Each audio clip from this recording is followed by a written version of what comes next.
One bite ended a promising career, and Wolfe's appetite for lies was just beginning. Welcome to Simonon Secrets. I am your host, Grimsley. Share in the comments. Where are you watching from tonight? Your messages always make this more memorable. Let's begin. I'd seen plenty of oddities slip through the mail slot at the brownstone. Unmarked packages, anonymous letters, the odd mousetrap sent by someone who fancied themselves witty, but nothing that looked quite like the parcel Saul Panzer handed me that Tuesday afternoon. It was a slender box, roughly the size of a shoebox, wrapped in plain brown paper and bound by twine so tidy it could have been tied by a sashaying debutante. No return address, no postage marks. Just my name in Archie Goodwin scrawl on the front, a curl of syrupy brown at one corner, promising something sticky inside. I carried it up to Wolfe's office, the box trembling slightly in my hands. He was planted behind his desk like a gargoyle, reviewing the morning's Gazette with his usual gravity. A single clove cigarette smouldered in the ashtray at his elbow, and every so often his nostrils flared as if he were inhaling the scent of the headlines. I dropped the parcel onto the desk with a soft thump. "Another charity request?" he asked without looking up, voice flat as the tarmac on 55th. I watched the clove smoke spiral. He still hadn't moved. "I won't be surprised if it's a ransom note for my income tax papers," I replied, but I took a peek. I ripped a corner of the paper back and withdrew a neatly folded letter. "It's from Cora Plimpton, the food critic. Says she's had her reputation ruined by a single cookie." At that, Wolfe lowered his paper. I've never seen him perk up so visibly. His pale eyes fixed on me behind his high brows, measuring, calculating. "Cookie," he drawled. "Explain." I sank into my chair. There was a hush in the room, the outside world fading to the distant hum of city traffic and Fritz's footsteps padding somewhere below. Archie Goodwin had learned years. Cargo not to interrupt a brewing Wolfe interest. "That's just it," I began. "At last Thursday's Silver Spoon Gala, Plimpton was served what was supposed to be her favorite, an almond sable cookie dusted with rare Persian sugar. She took a bite in front of half the city's food elite and promptly spat it out. She claims it tasted of bitter ash and betrayal. Word spread like wildfire. If she can't handle a cookie, how can she handle anything? Her next column was savaged, the cookie that couldn't, and her reputation collapsed overnight." Wolfe tapped the ashtray. "And you believe this performance was deliberate sabotage?" "I'm not saying I believe it until I have facts, but she's convinced it was intentional. Think about it. One bite, one televised reaction, and her career goes up in smoke." I paused, fishing the cookie, now a sad half-eaten smear, out of the box with a finger. "She sent this with her letter. Wants you to find out who set her up." He glanced at the cookie fragment as though it were a winning lottery ticket, rather than a potential crime scene remnant. "Interesting," he murmured. "She doesn't ask for restitution or public apology. She wants the strategist, the one who engineered her downfall. Why?" That was the question burning under my collar. Why would a woman, once feared for her pen, stoop to begging a detective whose chief talent was staying seated? I shrugged. "Maybe. Because you're the only person in New York she figures has the patience to sift through crumbs." He leaned back, steepling his fingers. The faint tick of the grandfather clock in the hallway seemed amplified. "Very well, Mr. Goodwin, pack your notebook. We start with Ms. Plimpton in the morning." I pocketed the letter and the cookie shard, my pulse doing a little jig. Wolfe had taken the case, not for justice or money alone, I suspected, but for the intellectual challenge. A career toppled by a cookie was a puzzle tailor-made for his quiet cerebral wrath. As I left the office, Wolfe's voice drifted after me. "And, Archie, find out who supplied the sugar." His satisfaction was subtle, but it was there. I grinned. If pulling threads on an innocent-looking cookie would lead us to a mastermind, I was happy to follow wherever the crumbs led. The next morning, I found the foyer unusually crowded. Fritz hovered by the door, polishing the banister as though he could scrub away all traces of the day's coming disturbances. Cora Plimpton swept in with her publicist, a thin man named Greeley, who clasped a leather briefcase like it contained state secrets, and her pastry chef, a stout fellow in pristine whites who looked as though he'd been wheeled in by mistake. Behind them trailed a photographer from the Gazette, camera poised, ready to immortalize Wolfe's reaction, or lack thereof. Wolfe sat in his high-backed chair, reading the Times with a look of barely concealed impatience. His eyes flicked up, once at the click of the photographer's shutter, then returned to the crossword puzzle. No one moved until he deigned to speak. "Sit," he commanded, voice even. The assemblage collapsed into chairs that Fritz had neatly arranged in a semicircle around the desk. Plimpton offered a curt nod. "Mr. Wolfe," she began, voice clipped, "thank you for agreeing to see me." She deposited the box and letter on the desk, as if it had amassed an invisible field of hostility. Greeley cleared his throat and launched into a rehearsed statement about reputational harm and the urgency of public vindication. I slipped to the edge of my seat. Nothing irks Wolfe more than inflated legal jargon. Archie Goodwin, however, was already cataloguing faces. Plimpton's chef fidgeted with his toque, his hands dusted in flour. Greeley's gaze darted between Wolfe's impassive expression and the photographer, as if measuring how much airtime this stunt would earn. The Gazette man looked eager, expecting drama, and if Wolfe provided none, he'd invent it. After a moment's silence, Wolfe folded his hands. "This gathering disturbs the order of my sanctuary," he said, voice precisely measured. "Yet I tolerate it for one reason. Ms. Plimpton believes something was taken from her, her credibility. I want names. Who attended the gala? Who had access to the kitchen? Who knew her preferences?" Greeley fumbled a list.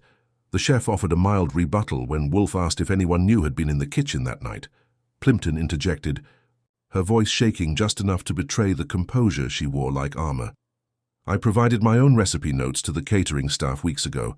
Only 3 people knew the exact sugar blend. My chef, the head pastry cook at the Ritz, and the supplier." Wolfe's gaze sharpened. "Supplier," he repeated. The chef swallowed, and Greeley glanced at Plimpton, as if seeking permission to divulge more. Outside the door, the city hummed on, oblivious to the intellectual battlefield at play. Here in the brownstone, tension coiled like a serpent ready to strike, and I smelled the faintest trace of Persian sugar in the air, confirming Wolfe's earlier instruction.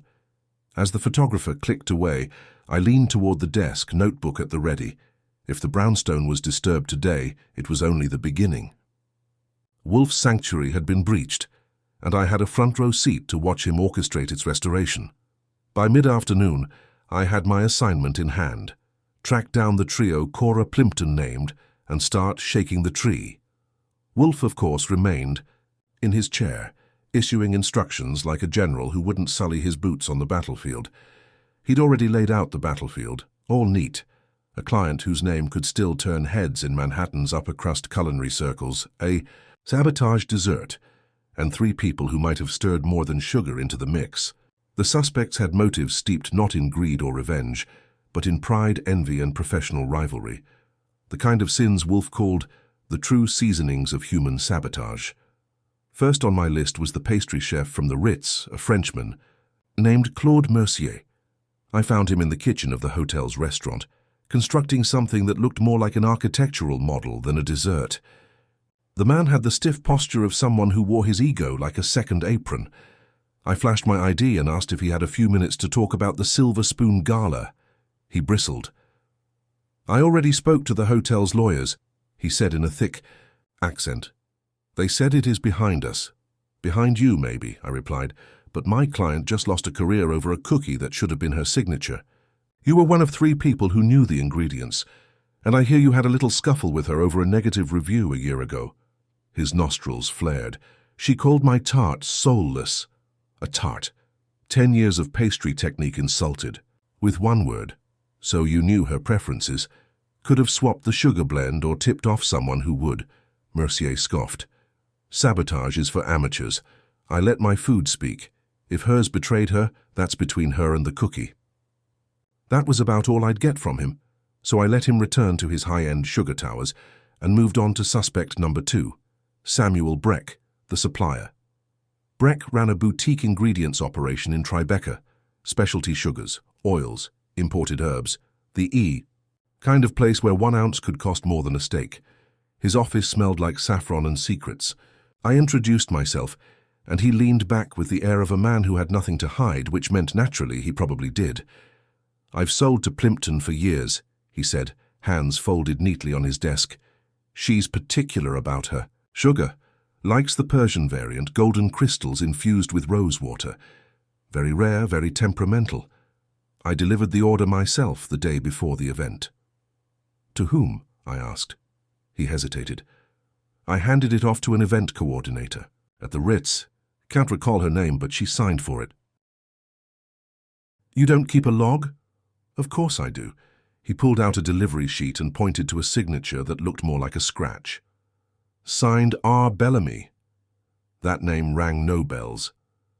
"Ever been reviewed by Plimpton?" He laughed, short and humorless. "I'm not in the restaurant business. She doesn't bother with suppliers. Maybe not in her columns," I said, "but a good word from her in the right circle could double your business. A bad one?" He shrugged. I never crossed her. I didn't believe him, not fully, but his confidence had the scent of someone who thought they were too far removed from the act to be considered a suspect. Wolfe would sniff that out soon enough. Last on the list was the pastry chef who worked directly under Plimpton, Jules Ferrin. I tracked him down to a test kitchen on the Lower East Side, where he was experimenting with something that looked like a lemon tart and smelled like regret. He was younger than the others, pale and nervous, and he didn't make me flash a badge to start talking. "I didn't do it," he said before I could even sit. "I didn't sabotage it." "That's not how this works," I said. "You were trusted with her recipe notes, weren't you?" "Yes, but she oversaw everything. She's meticulous. It wasn't me."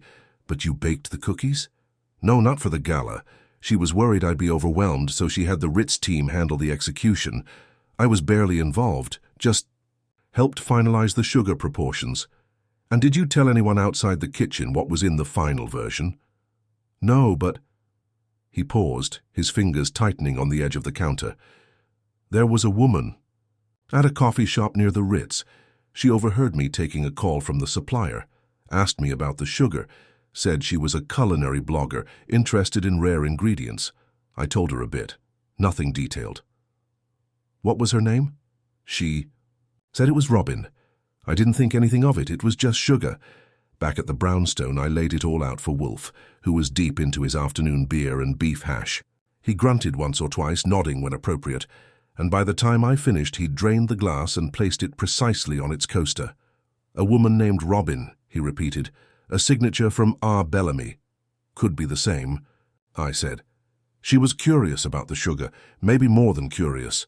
"Possibly." He leaned back. "Claude Mercier has pride, but not subtlety. Breck has access, but not artistry. Ferrin has proximity and a loose tongue. We must discover whether this Robin is real or imagined." "Want me to dig?" "Not yet," he said. "First call Saul Panzer." I blinked. "Now?" "Immediately, and tell him to find everything he can on R. Bellamy, and to look for a food blogger by the name of Robin who frequents cafes near the Ritz." That was all. No theories, no summations. Wolfe had tucked himself back into silence, the wheels turning behind his half-lidded stare. I knew the signs. He was building a structure in his head, beams of motive, walls of opportunity, and now a shadowy figure moving between them. By the time I left to phone Saul, Fritz was already preparing roast duck for dinner. I had a feeling Wolfe wouldn't wait long before assembling the next piece of his mental jigsaw, and I had a feeling this cookie case was about to crumble into something a whole lot messier. I gave Saul his marching orders, and true to form, he didn't ask why Wolfe needed information on a name that sounded more like a gossip columnist than a criminal. He just muttered something about checking city records, online aliases, and the Ritz's event staff logs, and hung up. That's the beauty of Saul Panzer. You wind him up, point him in a direction, and let him do his quiet damage.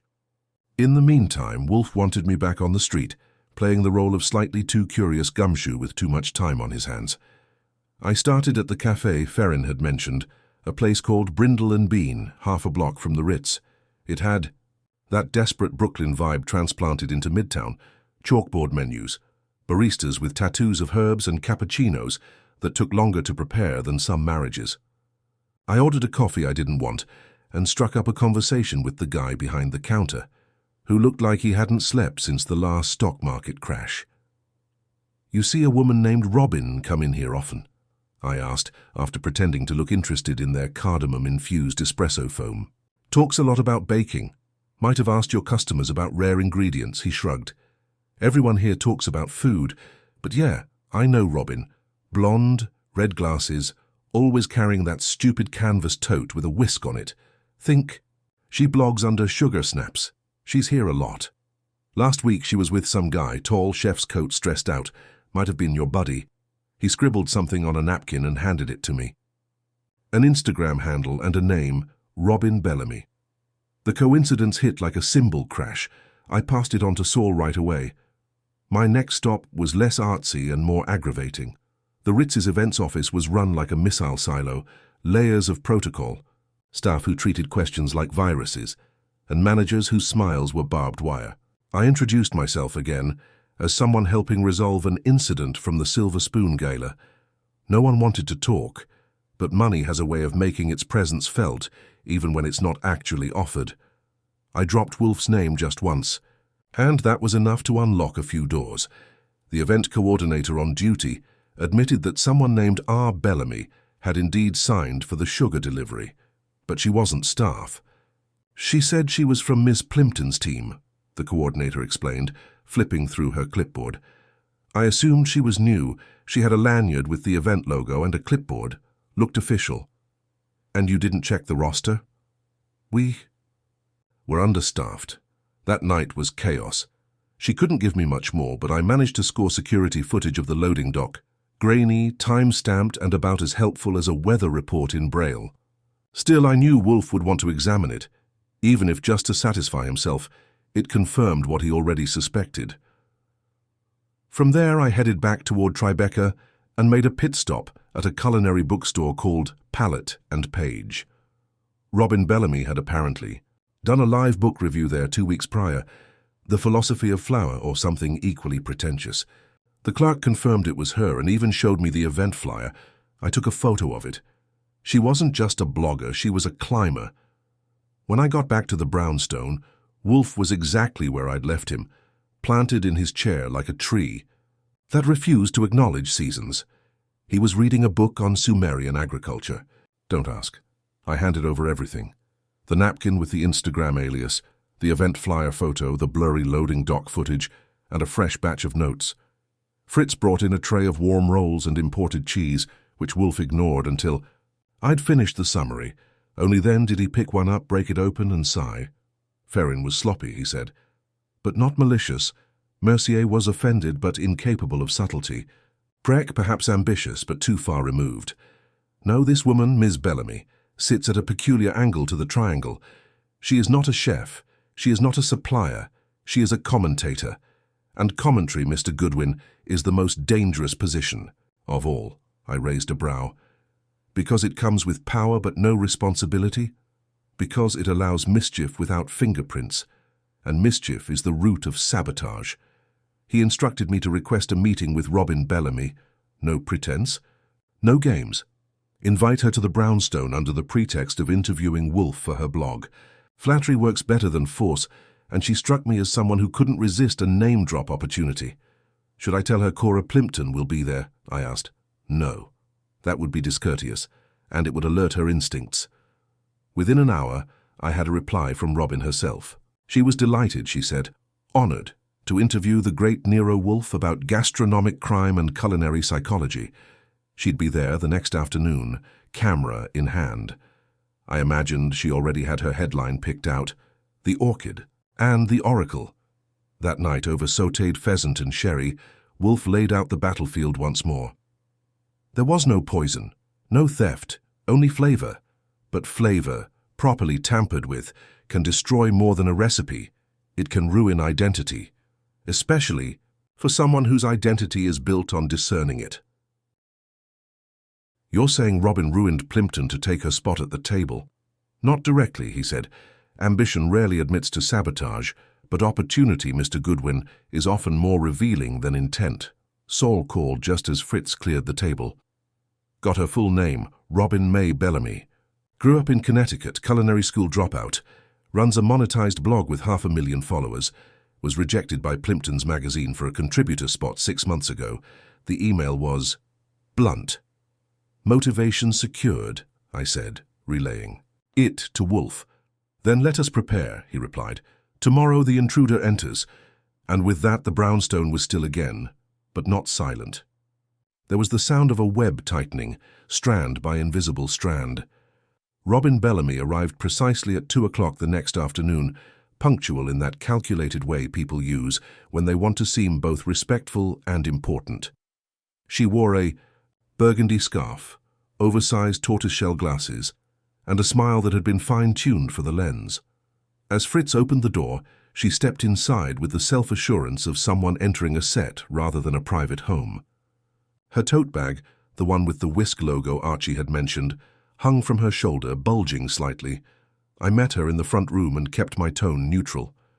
"Miss Bellamy," I said, "Nero Wolfe is waiting in the office. He's agreed to your interview, but we ask that you don't record without permission."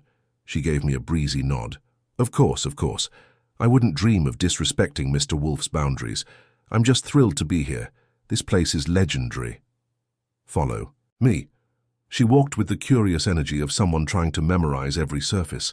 Her eyes flicked to the orchids through the glass door, paused on the grandfather clock, and lingered just a bit too long on the credenza by the wall. I clocked a glance. A natural observer. Maybe. Or maybe someone rehearsing her exit paths. Wolfe didn't rise. He gestured toward the red armchair near his desk. "Sit, you may ask 3 questions." Robin blinked. 3? I'd prepared at least 3, he repeated, and picked up a small towel to wipe a non-existent smudge from the arm of his chair. She hesitated, then set down her tote, still half-zipped, and fished out a notebook and pen. "All right. Then," she said, composing herself. "Question 1. What drew you to cases involving food and culinary figures? Is it your love of gastronomy or something more personal?" Wolfe inclined his head.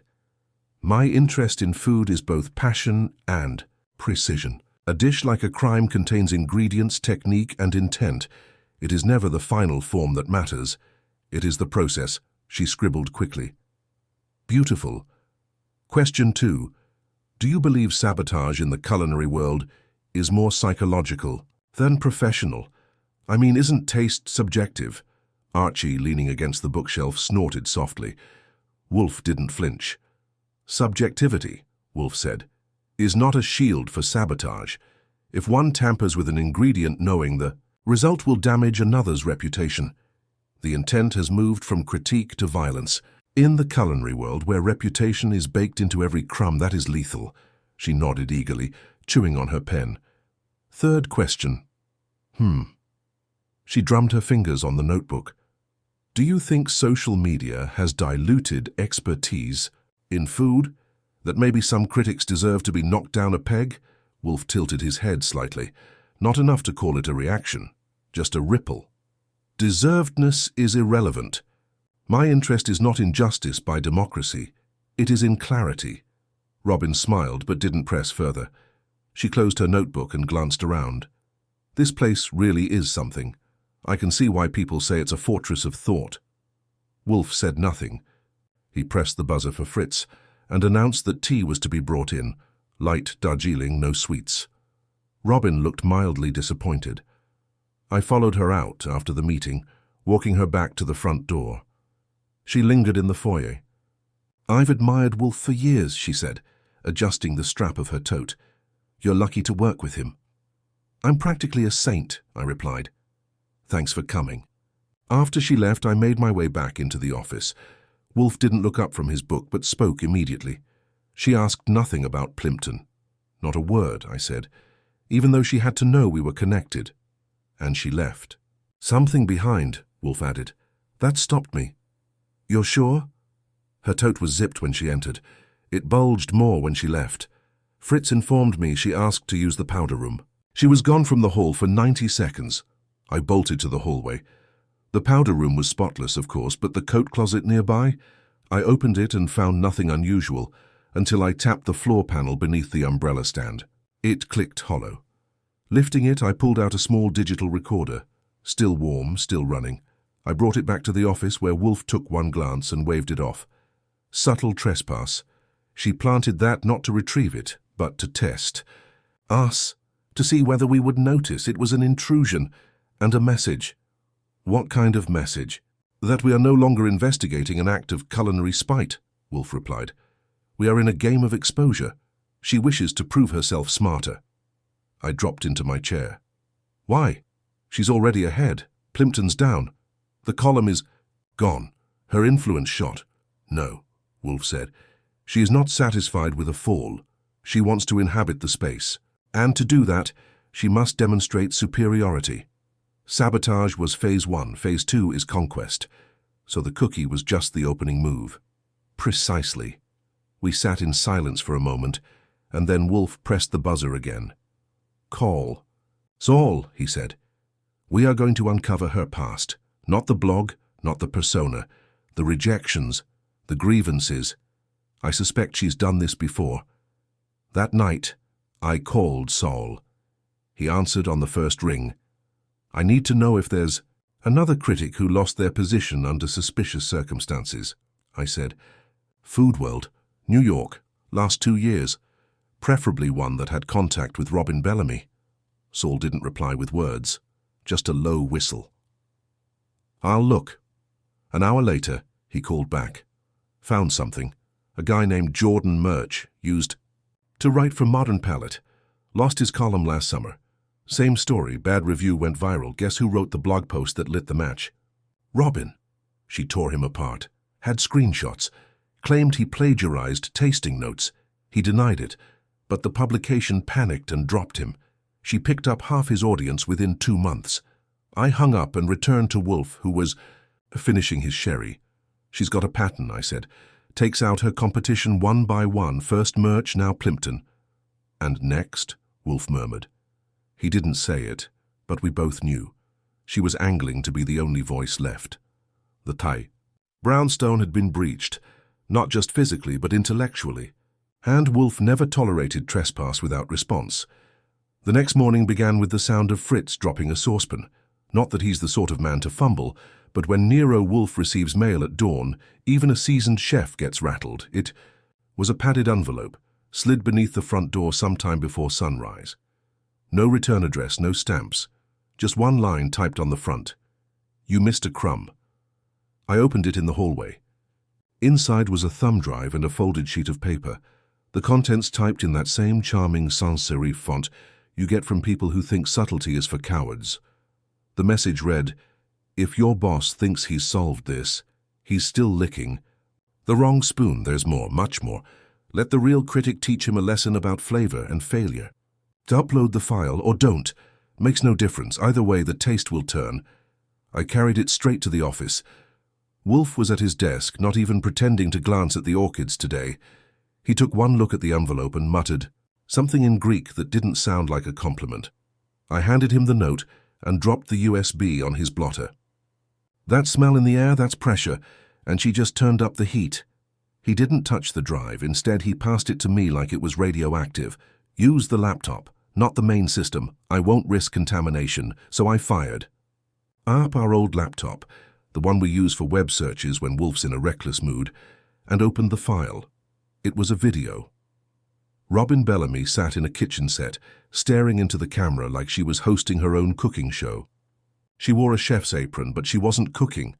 She was narrating a takedown. Critics are parasites, she said. They live off the work of others. They taste and judge, but they never build, never create. They fear being irrelevant, so they gatekeep. But the world is changing. If a tastemaker falls and no one mourns, was she ever truly important? The video then cut to a screen capture of a blog post she was drafting. The Fall of Cora Plimpton, a case study in irrelevance. Complete with embedded video clips, social media reactions, and an annotated timeline of the cookie incident. It wasn't just a hit piece. It was a eulogy, premature, pointed, and ready to be published at any moment. I paused the video and turned to Wolfe. She's not bluffing. She's planned the whole thing out step by step. He was silent for a long moment, tapping his fingers on the armrest. She intends to collapse the old order, not just criticize it, and she wishes to announce herself as its replacement. He rose. Yes, Rose. That should tell you how serious this was. Wolfe only stands when the gravity of an intellectual offense exceeds his threshold. He paced 2 steps, then stopped. She is not merely ambitious, she is weaponizing humiliation. She's already succeeded once, I added, maybe twice. If she pushes this live, she'll have the last nail in Plimpton's coffin. Wolfe sat back down. We must compel her to confess, not through confrontation, but collapse. She must believe she is tightening the noose. We will let her, until she pulls her own trapdoor. He instructed me to call Saul and tell him to intercept her internet activity, find out when the blog post is set to go live, who she's working with, and whether any sponsors or partners are attached to the launch. If she's turning this into a career-defining spectacle, she won't do it quietly. Meanwhile, Wolfe asked me to contact Cora Plimpton. He wanted her to return to the brownstone, but not for a consultation, for a confrontation. She resisted naturally, said she didn't want to be humiliated again. I told her this wasn't about salvaging reputation anymore. It was about exposing the person who thought they could rewrite the entire hierarchy of taste and power. She agreed. Cora arrived just after noon, looking sharper than before, the kind of sharp that's used to cutting through sarcasm and male egos. Fritz led her to the front room. Wolfe waited until she was seated before he said anything. "Ms. Plimpton," he began, "you were not merely targeted, you were selected. As the cornerstone, the keystone in a system someone else wanted to dismantle. The cookie was merely the lever." Cora narrowed her eyes. "Robin Bellamy." "Yes, and she has done this before." The former critic of modern palette, Jordan Murch, was her dry run. "You are the full production." I knew she didn't like me. I rejected her work. It lacked detail. She didn't want approval. She wanted your place. And the only way to inherit it was to orchestrate your irrelevance. Cora folded her arms. "Then expose her." Wolfe nodded once. "That is precisely what I intend." That night, Saul returned with intel. Robin had scheduled the post to go live the following evening at 6 p.m. She'd already teased it with her followers. Sponsors were lined up. It was going to be a live drop, a premiere with commentary, guest influencers, and a Q&A. We had one day. Time for a trap? I asked Wolfe. "No," he said. "Time for a performance." He handed me a list of names. Plimpton's former editors, Breck the supplier, Mercier, Ferrin, even a Gazette photographer. He wanted them all invited to the brownstone, tomorrow, 5 p.m., 1 hour before the post was set to go live. Tell Robin, Wolfe added, that we have something for her blog, something no one has seen. "And when she shows up?" "She will," Wolfe said. "And when she does, we will let her speak. Then we will show her the taste of her own defeat." I didn't know exactly what Wolfe had in mind, but I'd seen that gleam in his eye before. It was the look of a man who'd set his table, sharpened his knives, and invited his enemies to dine. And I had a feeling Robin Bellamy was about to find out what it meant to be outcooked in her own kitchen. The day of the reckoning arrived like the slow rumble before a summer storm, quiet but unmistakable. By 4:45 p.m., the brownstone had been converted into a makeshift courtroom, with Wolfe presiding not behind a bench, but from his well-worn chair, as commanding as any judge in robes. The guest list had been carefully curated and ruthlessly summoned. Saul had handled logistics, Fritz had handled refreshments. I had handled the diplomacy, which in this case meant making sure no one stabbed anyone else with a cocktail fork before Wolfe spoke. Cora Plimpton arrived first, dressed like someone, prepared for war. She didn't sit. She stood by the bookshelves, hands clasped behind her back, silent but radiating the kind of tension that turns the air brittle. Mercier came next, muttering in French under his breath and making a beeline for the farthest corner from Plimpton. Breck followed, looking uncomfortable in a blazer that had clearly been worn to funerals. Jules Ferrin showed up last, pale as meringue, clearly uncertain why he'd been called back to the scene of the intellectual crime. And then, right on time, Robin Bellamy arrived. She wore black. Not morning black, performance black. Slim slacks, tailored jacket, low heels, a blogger dressed as a brand. She smiled like she owned the room, which was rich considering the room belonged to a man who could crush an ego without raising his voice. "I came as requested," she said to me at The door. I assume this is the exclusive you promised? I nodded. Something like that. He's in the office. We're all waiting. She entered like a camera was watching her. The rest of the room turned to her like iron to a magnet. Plimpton didn't. Blink! Wolfe didn't rise. Robin took the seat directly across from him and folded her hands. Her tote, same whisk logo, slightly more swollen today, rested at her feet. Wolfe opened. Miss Bellamy, he said calmly, we invited you today not as an accuser, nor as a witness, but as an expert. You consider yourself one, do you not? She tilted her head. In food, certainly. In influence, arguably. In sabotage, you tell me. There were soft murmurs behind her. Wolfe ignored them. Excellent. Then permit me to ask, if someone wished to destroy a person's reputation, not by accusation but by experience, how would they do so? She smiled. I'd imagine they'd engineer a moment, a failure at the apex of visibility. Something undeniable, preferably edible. Something where denial seems petty and blame seems desperate. Wolfe nodded, unbothered. Indeed. A cookie, perhaps. She laughed. If the cookie crumbles, let it crumble. Wolfe looked toward me. Mr. Goodwin? I stepped forward, pulling out a sealed evidence bag from a drawer near the desk. Inside was the sabotaged cookie, or rather what remained of it. Cracked, dry, and spotted with crystalline sugar like broken glass. This cookie, I said, contained Persian rose sugar tainted with a trace of burnt cassia bark. Bitter, acrid, not lethal but unmistakable. A culinary fingerprint. Robin raised a brow. That proves nothing. It proves someone altered the blend, Wolfe said. Which raises a question. Who had the means, the knowledge, and the motive to do so? She shrugged. That's your puzzle. Indeed, Wolfe said, and I've solved it. A pause. I submit, he said, that the person who orchestrated the sabotage was not present in the kitchen, not an employee of the Ritz, not even a chef, but a critic. One who posed as an assistant, signed for a delivery under a false name, left behind a recording device in this very house to monitor our progress. Robin blinked just once, but it was enough. Wolfe pressed on. You used Mr. Ferrin's loose tongue to gather the formula. You intercepted the delivery, added the cassia, and ensured it reached the correct hands. Then you waited. And when Ms. Plimpton's reaction detonated at the gala, you already had your follow-up post outlined. Pre-written, filed, timed. He reached under his blotter and pulled out a folder. Inside, screenshots, timestamps, IP logs. Saul had been thorough. You set this to publish at 6 p.m. today, a coordinated takedown, and you told yourself it wasn't sabotage, it was evolution.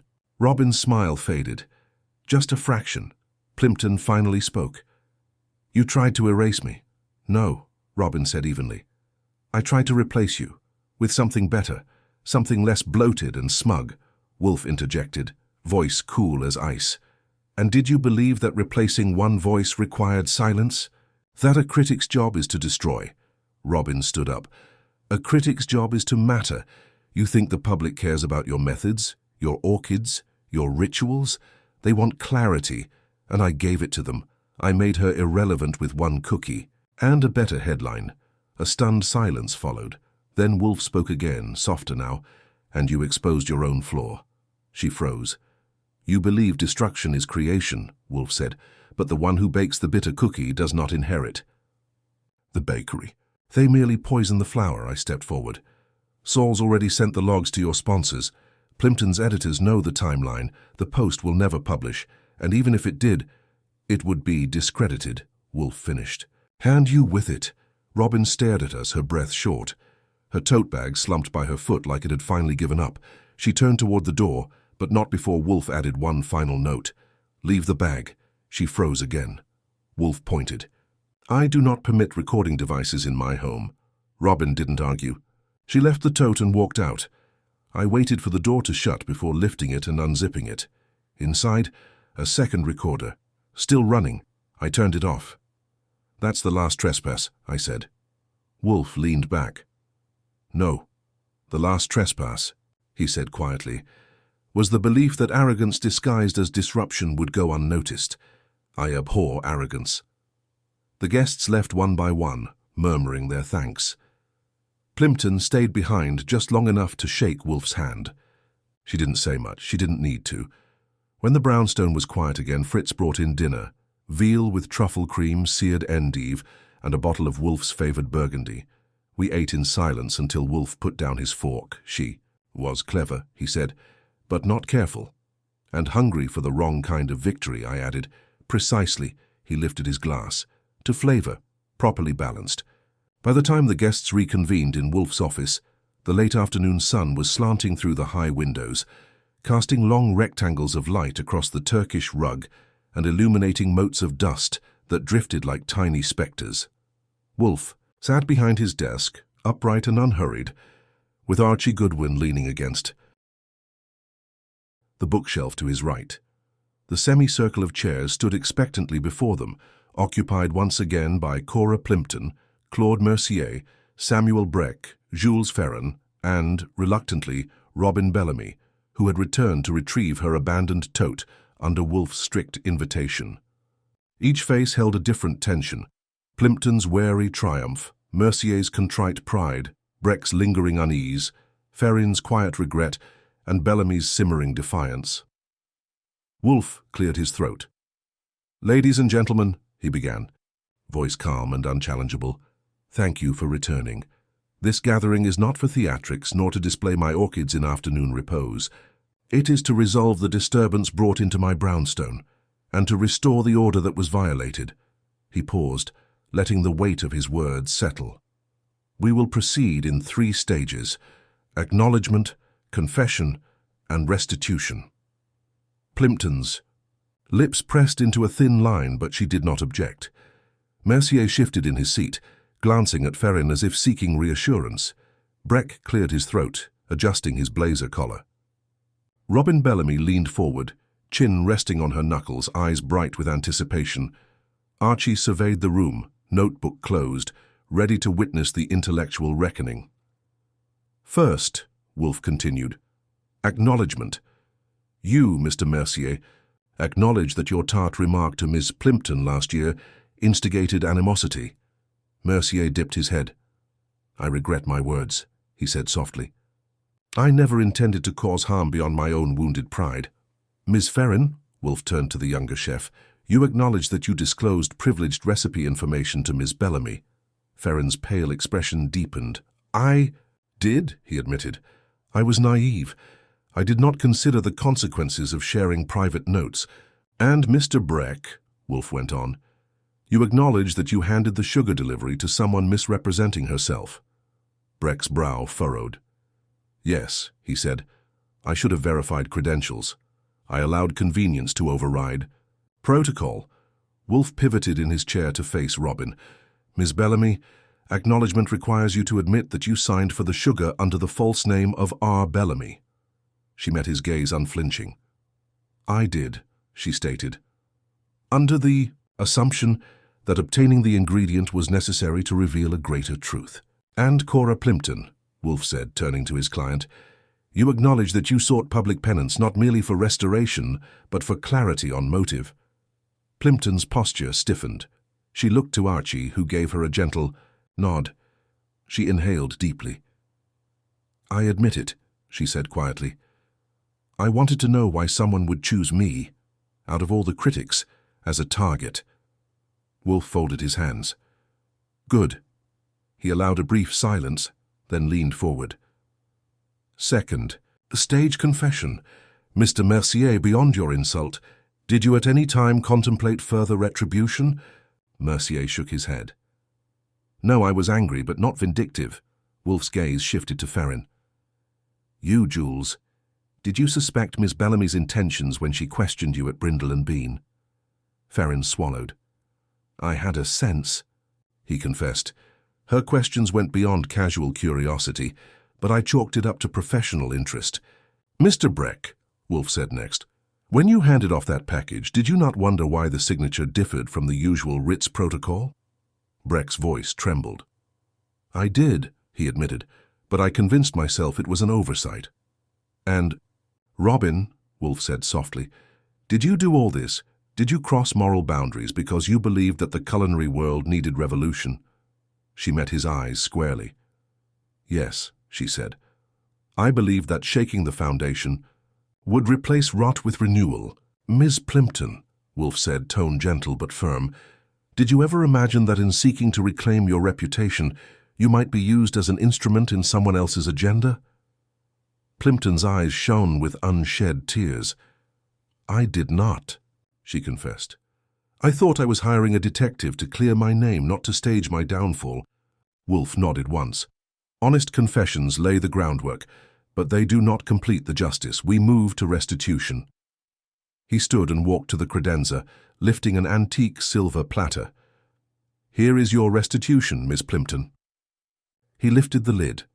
Underneath lay a stack of freshly printed columns, each angle revised to contextualize her reputation within her own proud career, not as a victim of sabotage, but as a critic who overcame adversity. Plimpton took the papers. With trembling hands, "You wrote these?" she asked. "I had assistants compile every article you've written in the last decade," Wolfe said, closing the platter. "We will distribute these to the Gazette, the Times, and Modern Palate. Your voice will be heard, not for a broken cookie, but for your contributions." He turned to the group. "As for the rest of you, Mercier, Breck, Ferrin, Bellamy, you bear responsibility for the breach. Therefore, you will offer public apologies." He handed Mercier a prepared statement, acknowledging his regret over the disparaging review. To Breck, he gave a note about improving his delivery protocols. To Ferrin, an admission about safeguarding recipe confidentiality. And to Robin, a demand. She must withdraw her post, apologize to both Plimpton and Murch, and pledge to confine. Her critiques to public tastings, not covert sabotage. Robin took the statement and held it before her. The room was silent but for the ticking clock. She exhaled. "I will comply," she said. "I see now that my revolution became a violation." Wolfe returned to his chair, expression unreadable. "This gathering achieves its purpose. Let us restore the balance." He pressed the buzzer for Fritz. "Tea for two." Fritz appeared instantly, placing a silver tray with a pot, 2 cups, and fresh scones. Wolfe poured. He handed 1 cup to Plimpton, the other to Robin. "Drink," Wolfe commanded gently. They obeyed. He watched as they lifted the cups, mid-air, then set them down. "The final note of restitution," he said, voice solemn, "is forgiveness. You have acknowledged, confessed, and offered recompense. Now, let the tension release." A single soft murmur of relief passed among them. The atmosphere lightened, as though invisible chains had snapped. Plimpton turned to Bellamy and extended her hand. The blogger hesitated, then clasped it. Mercier and Ferrin exchanged nods. Breck nodded to each in turn. Wolfe exhaled, a rare show of emotion. Archie tipped his cap to the group. "That," Archie said, voice low, "is how you hold a gathering." Wolfe offered a small smile.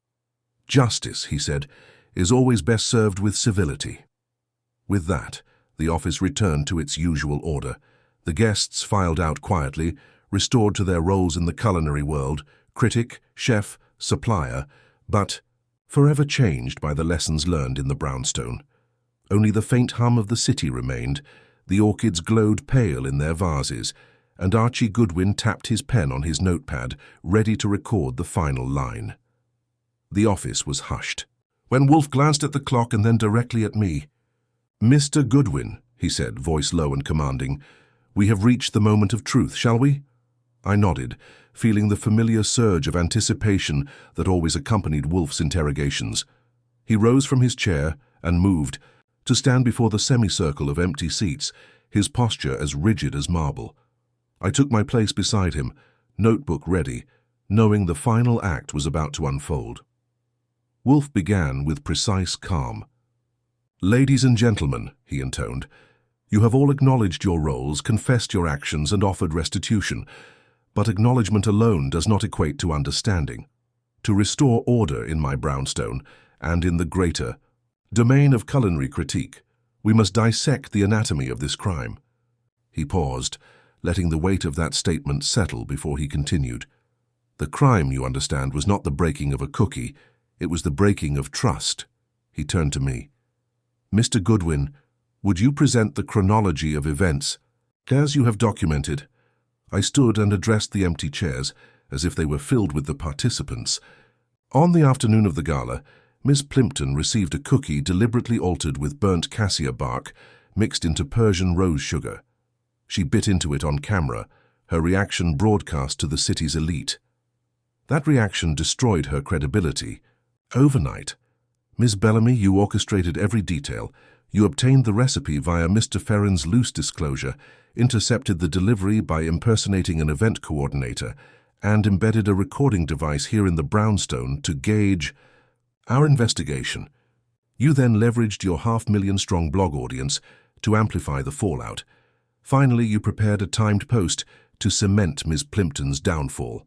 I sank back as Wolfe took the floor again. This chronology demonstrates not only opportunity and means, but intent. Intent born of ambition, cultivated in resentment and executed with surgical precision. He turned slowly, eyes glinting. Ms. Bellamy, you have listened attentively. You are a critic who demanded relevance but achieved it through sabotage rather than insight. You believed that by destroying others you could build your own pedestal, but your method was flawed. There was a flicker in the glass of the office door. I stepped aside to reveal the assembled guests returning for the final reckoning. Cora Plimpton, her posture no longer defensive but expectant. Claude Mercier, arms folded as if braced for judgment. Samuel Breck, brow furrowed. Jules Ferrin, shoulders slumped with quiet remorse. And last, Robin Bellamy herself, standing with the faintest tremor of uncertainty in her stance. I had summoned them under the pretext of witnessing the formal reveal, and now their eyes were fixed on Wolfe as he spoke. Wolfe raised a hand, signaling silence. Miss Bellamy, he said, you are neither chef nor supplier. You are a commentator, yes, but commentators wield words, not wrenches. Your words were meant to wound. You engineered a spectacle, not a critique. Tell us, what did you hope to achieve beyond the eclipse of Miss Plimpton's reputation? His tone was measured, almost gentle, yet carried the force of a guillotine blade. She swallowed, mouth moving as though trying to shape an apology. Instead, her voice emerged firm. I wanted to demonstrate that the power of influence should not reside in those who merely taste, but in those who can redefine. I saw critics like Plimpton as gatekeepers of tradition, resisting innovation. I wanted to show that a new voice, one willing to challenge the establishment, could rise from its ashes. Wolfe's eyes narrowed. And you sacrificed your ethics for that demonstration. You believed the means justified the end. He pointed to the half-eaten cookie in the evidence bag. Behold the instrument of your transgression. Not poison, yet destructive. A symbol of your hubris. Robin's gaze flickered downward. I thought I could control the narrative. That I could manage the fallout. Wolfe stepped forward. Control, Miss Bellamy, is not coercion. You confuse theatrical ruin with intellectual reform. You believed that sensational collapse was the path to ascendancy, but all you achieved was the spectacle of your own deception. He turned to Plimpton. Ms. Plimpton, you wished to know why you were chosen. Now you know, because you represented the old guard, the pinnacle of critique. Your name carried weight. By toppling you, she believed she could claim that weight. You are the keystone she sought to remove. Plimpton nodded once, tears in her eyes, but her chin held high. Wolfe addressed the entire group. This exposure is not merely personal vindication. It is a warning to anyone who would employ sabotage as a substitute for substance. Influence built on artifice collapses under scrutiny. He folded his hands. Ms. Bellamy, the justice you face today is not legal but moral. Your post will be retracted. Your sponsors will know you betrayed the trust of your audience. You will offer a public apology, acknowledging the manipulation you employed. Only then may you rebuild, if you choose to rebuild, on foundations of honesty. Robin's shoulders shook. She looked to Plimpton, then to me. I understand, she whispered. I accept. Wolfe inclined his head once.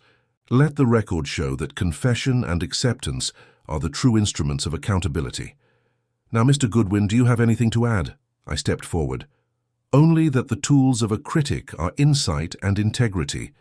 Ms. Bellamy, you have shown ingenuity but lacked integrity.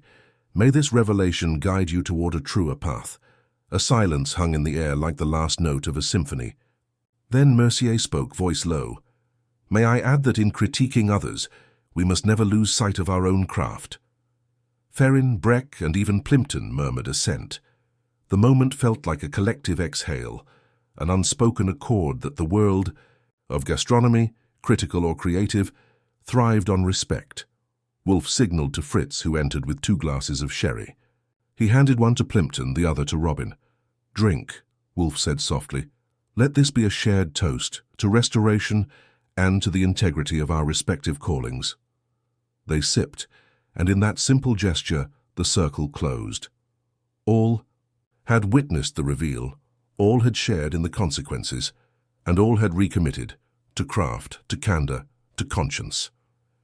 As the guests departed, leaving the office restored to its tranquil ordinariness, Wolfe sank back into his chair. He regarded the orchids with their unfurling petals. I settled into my seat. The grand clock ticked on, marking not only the hour, but the culmination of our delicate inquiry. Wolfe exhaled and finally permitted himself a small smile. Mr. Goodwin, I believe the brownstone has been properly purged of intrusion. I closed my notebook. Case closed, Wolfe. He lifted his glass one last time. To truth, Mr. Goodwin. Bitter at times, but ultimately the purest flavour. And, with that, the final crumbs of deception were swept away, leaving only the clear, unadulterated taste of justice. The hush that settled over the brownstone after the last guest departed was almost reverent, as though the walls themselves were holding their breath. I lingered by the window, watching Plimpton's figure fade into the late evening crowds of West 35th Street, noting how she walked with a steadier gait than when she'd first arrived. Mercier's rueful silhouette trailed hers a block back, making amends in awkward but sincere conversation. Breck and Ferrin offered half apologies to Dorman as they left separately, while Sol Panzer slipped out unseen, his task complete. Even Robin Bellamy had paused at the curb, a flicker of doubt marring her composed facade, before she turned away under the glow of the street lamp. Inside, the brownstone returned to its usual state of disciplined quiet.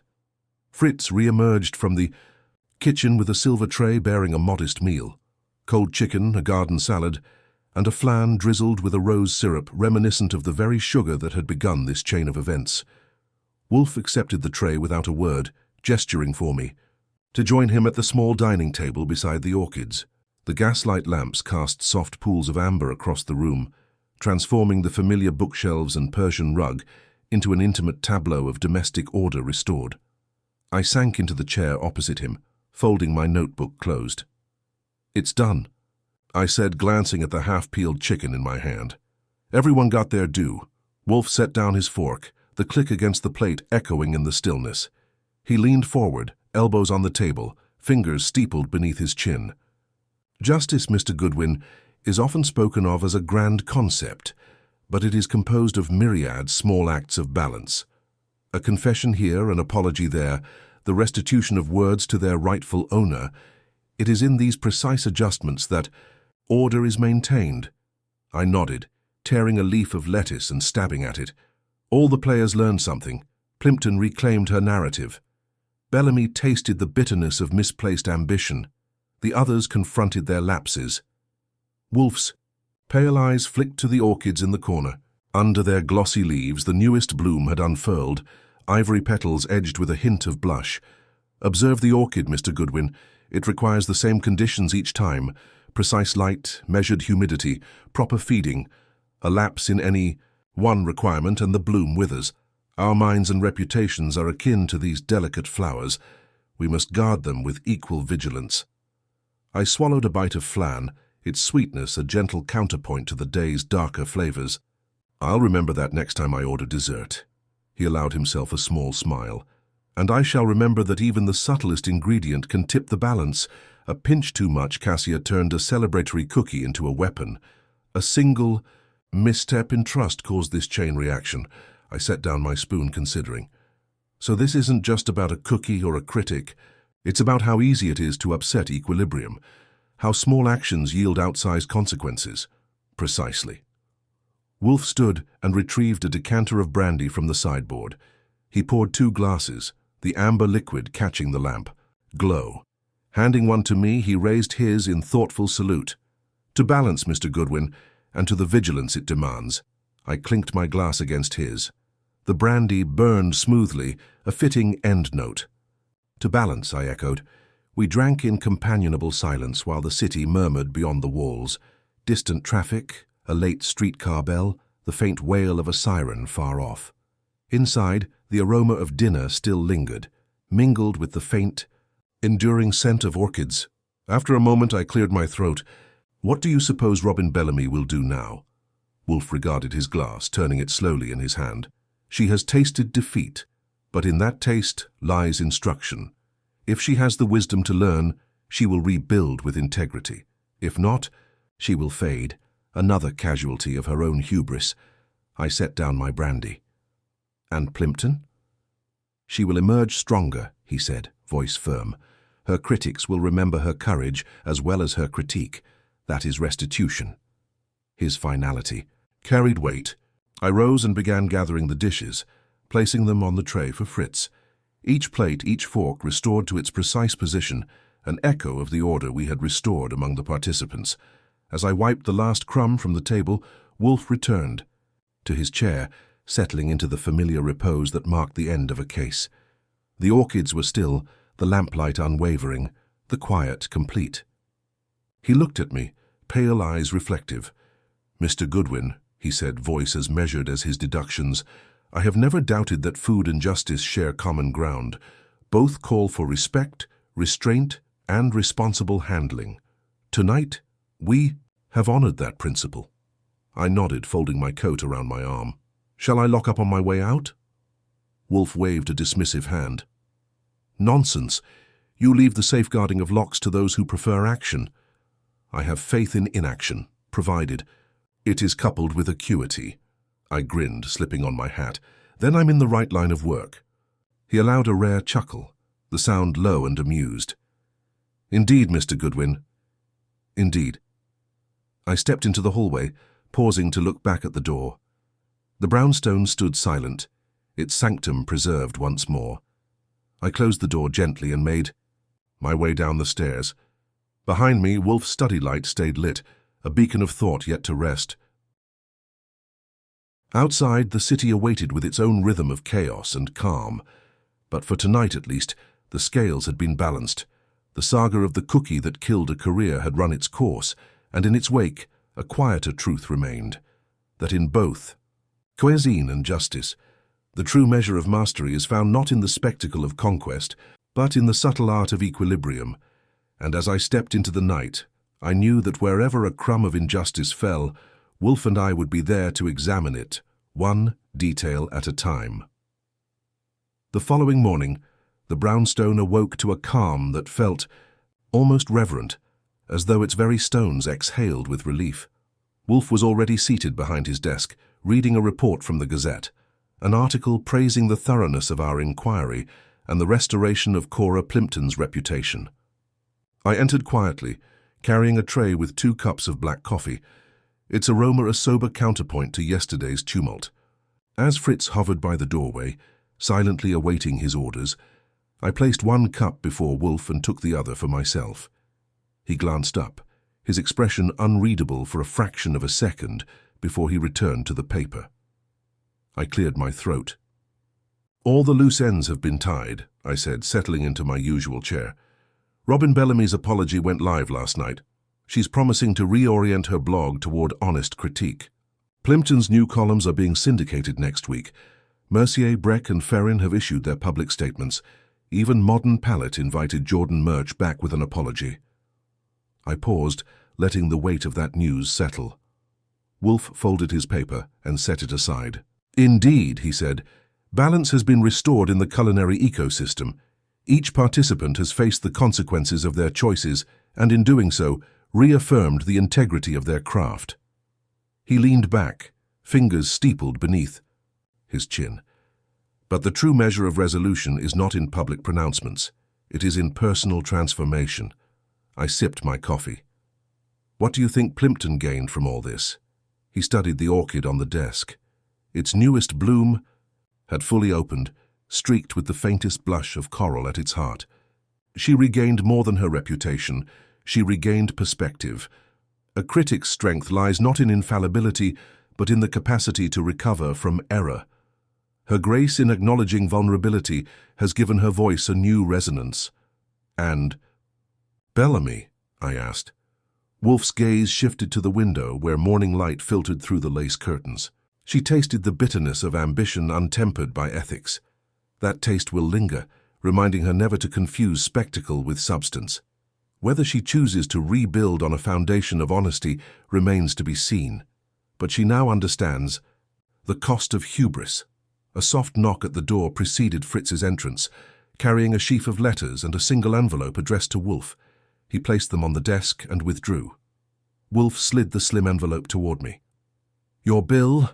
he said with a hint of amusement. I opened it and found a neatly itemized list of fees, far more modest than I'd expected. Under professional fees was a single line. Archie Goodwin. Observations and legwork. Honorarium waived. I raised an eyebrow. Wolfe's pale lips curved into a faint smile. "Consider this a gesture of goodwill. Your contributions have been most valuable." I nodded, pocketing the bill. "Thank you, Wolfe." He stood then, signaling the end of our partnership on this case. "Before you go, one final matter." He approached the credenza and retrieved the recording device we'd recovered from Robin's tote. He held it up so that its small red light glowed in the morning sun. This device captured more than mere sound. It captured intent. Let it serve as a reminder that true detection requires vigilance at every moment. He pressed the button to power it down and placed it in a small velvet pouch. "I will return this to the authorities for proper disposal. Its intrusion into my sanctum is a violation I will not overlook." I stood and extended my hand. Another. "Case closed." He accepted my handshake, firm yet unpretentious. "Another lesson learned." As I turned toward the door, he called after me, "And Archie—" I paused. He gestured to the orchids. "Tend to your own blooms. Neglect not the details, however small." I smiled, the metaphor exquisitely Wolfian. "I won't forget." I stepped into the foyer, pausing for one last glance at the sanctuary Wolfe had so precisely defended. The orchid bloomed in solitary perfection. The grandfather clock ticked with measured grace, and the brownstone, once again undisturbed, seemed to stand guard over its secrets. Outside, the city beckoned with its endless bustle, but for a moment I savored the silence. Then I strode down the stairs, hat in hand, ready for the next case that might breach the delicate balance of an unsuspecting world. And as the door closed softly behind me, Wolfe's voice echoed in my mind. "Every crumb matters." With that, our investigation reached its end, satisfying both the intellectual rigors of deduction and the emotional arcs of those involved. In the style of Rex Stout's Great Detective, justice had been served not with force, but with precision, restraint, and the unwavering logic that defines Nero Wolfe's world.